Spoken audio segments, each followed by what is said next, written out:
It's that time of year again where every artist realizes that July is just around the corner and character sheets are due. So in the spirit of stress drawing at 3 a.m., I'm going to tell you about my characters and the world I've made for them as I redesign their character sheets from 2 years ago. So these characters are set in my fantasy world where the world is one giant pill bug, and as time has gone on, cracks have started to form in its thick exoskeleton, causing spot of extreme magical property that have formed the world of what it currently looks like in the story. Before the cracks formed millennia ago, only ape-like races ruled the world, but with hotspots growing, new mutations started to grow on different species of animals, causing humanistic qualities to form and new races to grow, making the world rich with diversity. Side by side, as animals grew sentient, insects grew to incredible sizes, filling the job of livestock and animalistic roles that the new animal folk left behind, as well as creating new roles for the bugs that didn't quite align with its animal counterpart.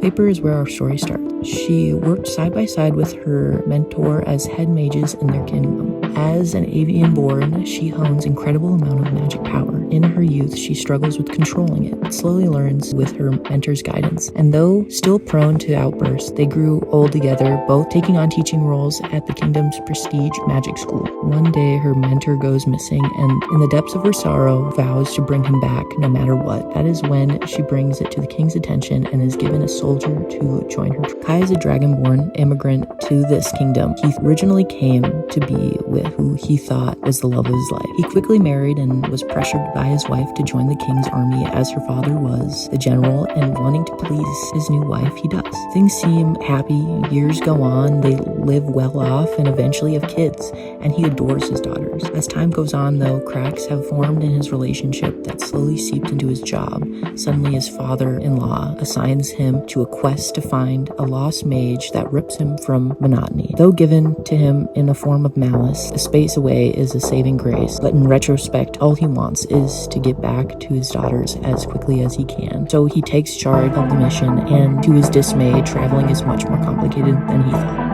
Naja is a seasoned traveler for hire looking for her next big adventure, and with enthusiastic support from her family, she knows the world's her oyster, and the tattoos that adorn her skin tell the tales of her experience. However, she quietly fears the day that she runs out of space, marking the end of the chapter of excitement and adventure, as she is expected to eventually go back to her tribe and settle, and that they aren't impressive enough, so she overdoes it and looks for danger. Though she takes on the job of accompanying the mage and soldier, hoping it to be quick with a big payout, but she soon realizes this mission is going to be much bigger and much more complex than she thought.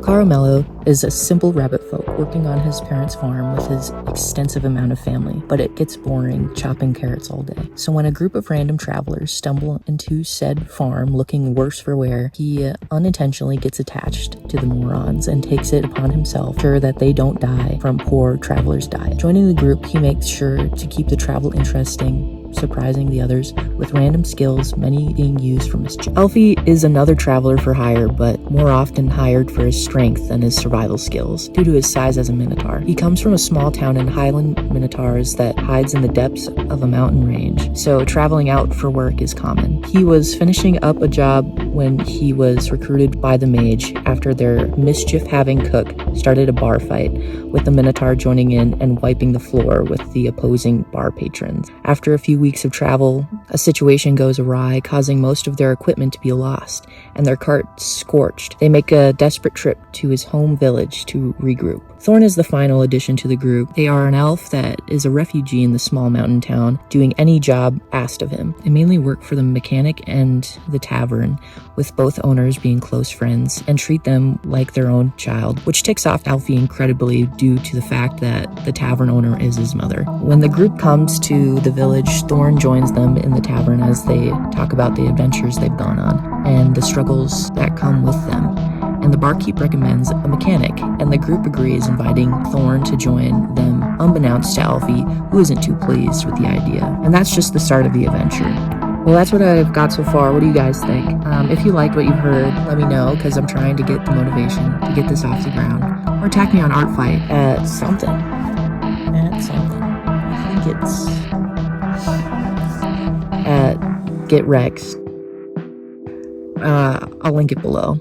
I love to see what your interpretations of the characters are, and as always, don't forget to hit that unsubscribe button, leave a dislike, and maybe a mildly concerning comment. And as always, a great thanks to my composer behind my music, Landon Zantera. Also, sorry about my audio quality, I'm traveling, and this is the mic on my cell phone. Yeah. Anyways, deuces. Pew, pew, pew, pew, pew, pew.